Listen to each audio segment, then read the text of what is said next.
Shalom, renungan malam seiman yang ditulis oleh Dr. Kathleen Lewijaya Kuntaraf dan Pendeta Dr. Jonathan Kuntaraf. Saat ini berjudul Diterima di dalam Yesus. Karena begitu besar kasih Allah akan dunia ini, sehingga Ia mengaruniakan anaknya yang tunggal, supaya barang siapa percaya tidak binasa, melainkan beroleh hidup yang kekal. Yohanes 3 ayat 16. Ayat emas ini untuk umat Kristen yang telah dihafal dan dialami oleh banyak orang, dijelaskan oleh Ellen G. White dalam artikelnya di majalah Sign of the Times, terbitan tanggal 4 Juli 1892. Isi dari pendahuluan yang berjudul Diterima di dalam Kristus tersebut adalah sebagai berikut. Pesan ini diberikan kepada dunia karena artinya dari kata barang siapa adalah siapa saja yang memenuhi persyaratan ini akan mendapatkan berkat hidup kekal. Semua yang memandang kepada Yesus dan percaya kepadanya sebagai juru selamat pribadinya tidak akan binasa, melainkan beroleh hidup yang kekal. Setiap perkara telah disediakan agar kita dapat memperoleh pahala yang kekal itu. Kristus adalah penebus kita, pengganti kita, penjamin kita, penengah ilahi kita. Ia telah menciptakan kebenaran bagi kita, penyucian dan penebusan. Ibrani 9 ayat 24 menuliskan bahwa sebab Kristus bukan masuk ke dalam tempat kudus buatan tangan manusia yang hanya merupakan gambaran saja dari yang sebenarnya tetap di dalam sorga sendiri untuk menghadap hadirat Allah guna kepentingan kita. Pengantaran Kristus sebagai wali kita itulah yang dipersembahkan kepada Bapa sebagai pengganti dan penjamin kita.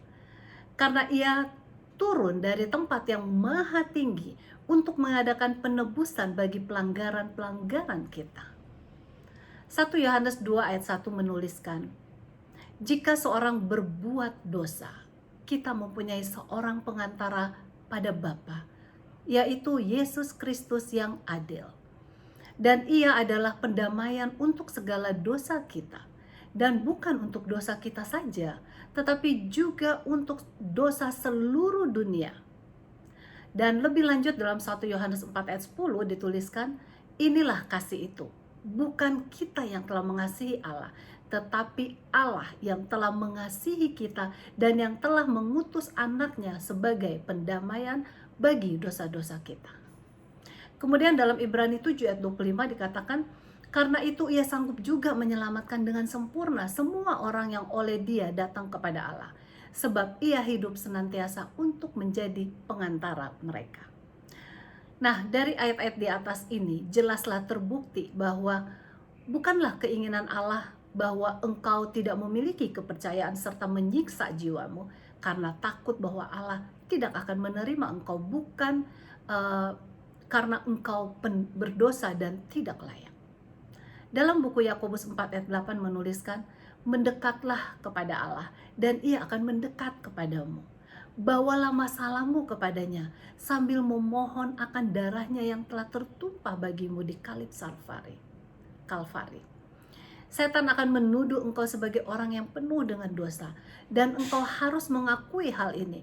Tetapi engkau dapat berkata, aku tahu bahwa aku adalah seorang yang berdosa dan oleh karena itu aku membutuhkan juru selamat.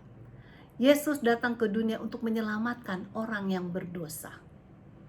1 Yohanes 1 ayat 7 menuliskan, darah Yesus, anaknya itu, menyucikan kita daripada segala dosa. Kemudian dalam 1 Yohanes 1 ayat 9 dikatakan, jika kita mengaku dosa kita, maka Ia adalah setia dan adil, sehingga Ia akan mengampuni segala dosa kita dan menyucikan kita dari segala kejahatan. Aku tidak memiliki jasa atau kebaikan untuk dapat mengklaim keselamatan itu.